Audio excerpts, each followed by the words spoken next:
مرتاح، نايم، الدنيا ماشية. طب ليه مش بتتحسن؟ ازاي تكون في منطقة الراحة وحياتك كلها على الهامش؟ متخيل انك ماشي في طريق، لكن الطريق ده دايرة كل يوم بتلف وترجع لنفس النقطة. لو فضلت كده عمرك ما هتوصل.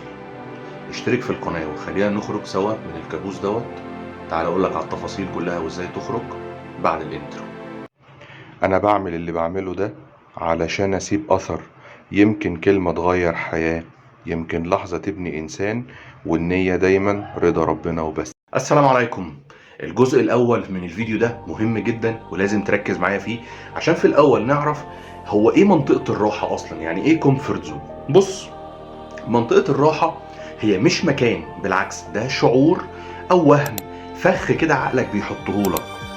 بتقوم مثلا من النوم، نفس الشغل، نفس الناس، نفس المشاكل. ليه؟ عشان مفيش مجازفة. في دراسة من جامعة يالي قالت ان الانسان لما يتعود على روتين بيقل عنده الابداع بنسبة 40%، ودي كارثة لو انت بتحاول تبني حياة او مشروع. عشان الصورة توضح اكتر، انا عايز اتكلم معاك في كم موقف كده بيحصل لي وبيحصل لك وبيحصل لناس كتير، عشان خاطر اقرب لك الصورة اكتر. ولو سمحت عايزك مركز معايا قوي، لان الموضوع ده خطير جدا. مش عايز احكي لك قصة ناس فذة وناس نجحت عايز احكي لك حاجات بسيطة كده، ايه يعني توضح لك الموضوع اكتر. خليني مثلا اكلمك عن واحد بيخاف من المية، تمام كده، ورايح مثلا يقفز قفزة ثقة. الشخص ده بيبقى قبل ما ينط خايف جدا، الخوف دوت بيسيطر عليه، ودايما بيبقى في دماغه فكرة لو ما نطيتش يكون افضل.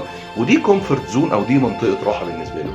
عارف لما بينط، لما بيتجبر ان هو ينط، بيبقى عايز يرجع ينط تاني، لان المتعة اللي بيبقى خدها الموضوع بيبقى فيه مختلف. واحد عايز ياخد كورس وبيبقى مأجله، خايف ان هو ما يقدرش يدرس الكورس دوت يقدر ينجح فيه. واحد عايز يبدأ محتوى وبيتقول اصل الامكانيات مش احسن حاجة بعد ما بيبدأ الكورس او المحتوى او اي حاجة، بيبقى بيشوف ان معظم الحاجات اللي كانت موجودة جوه دماغه اوهام، وان الواقع ما كانش فيه كل الصعوبات اللي عقله مهيئها له. لان احيانا العقل بيهيئ صعوبات اكتر بكتير من اللي موجودة في ارض الواقع اصلا. الجزء الثالث بقى من الفيديو مهم جدا. ازاي يا محمود اعرف ان انا جوه منطقة راحة؟ اول حاجة، لو بتصحى كل يوم ومفيش شغف. طيب تاني حاجة، لو عندك فكرة بس مأجلها، في حاجة معينة عايز تعملها بس كل شوية تأجل، تسوف، تأجل. ورقم 3، لو كل أسبوع شبه اللي قبله. دي إشارات واضحة جدا إنك في كومفورت زون، ولازم تفوق. لازم تصحى كل يوم وعندك شغف ان في حاجة النهاردة جديدة انت مقرر انك تعملها. عندك فكرة ولسه مأجلها، لا خد قرار انك هتبدأ فيها. دايما طول الوقت حاول تخرج بره الكومفورت زون بتاعتك، واعمل دايما الحاجة اللي ما بتحسش فيها انك مرتاح، لان الراحة الحقيقية مش موجودة في الحاجة اللي انت اتعودت عليها. الراحة الحقيقية موجودة في الحاجة اللي انت ما اتعودتش عليها. الجزء ده من الفيديو مهم جدا. ازاي اخرج من الكومفورت زون بتاعتي؟ اكتب عندك رقم 1، خد خطوة صغيرة، سمول ستيبس او ستارت سمول. ابدأ صغير، خد خطوة صغيرة. يعني ايه؟ يعني مثلا انت مأجل فكرة الكورس، وليكن مثلا انجليش، كورس الانجليزي عشان تاخده.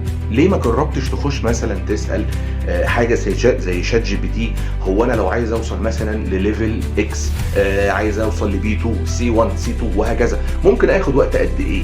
تبدأ تسأل، ابدأ قرب من الحاجة وبعد كده خد القرار. تمام؟ طيب تاني حاجة، حط هدف بيخوفك شوية.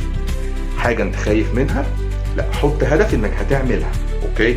هتلاقي ان الموضوع بقى سيمبل اكتر. زي ما كنت بقول من شويه، ان الاوهام اللي كانت في عقلك عن الحاجه اللي انت خايف تاخد فيها خطوه طلعت مش حقيقيه. عايز اقول لك على حاجه، حط نفسك وسط ناس بتحاول تتطور. في دراسه مهمه جدا من جامعه هارفارد بتقول ايه؟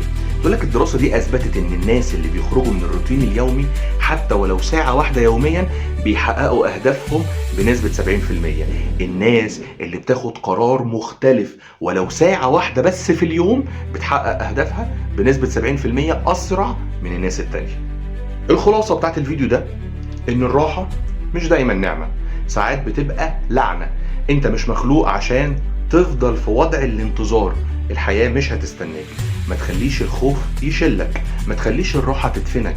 اشترك في القناة دلوقتي وابدأ معانا الرحلة دي من النهاردة، وفعل زر الجرس مهم جدا عشان خاطر اي مسج جديدة توصل لك. بنقدم محتوى في المبيعات وفي التسويق وفي التحفيز وحاجات كتير جدا جدا ليها علاقة بالذكاء الاصطناعي.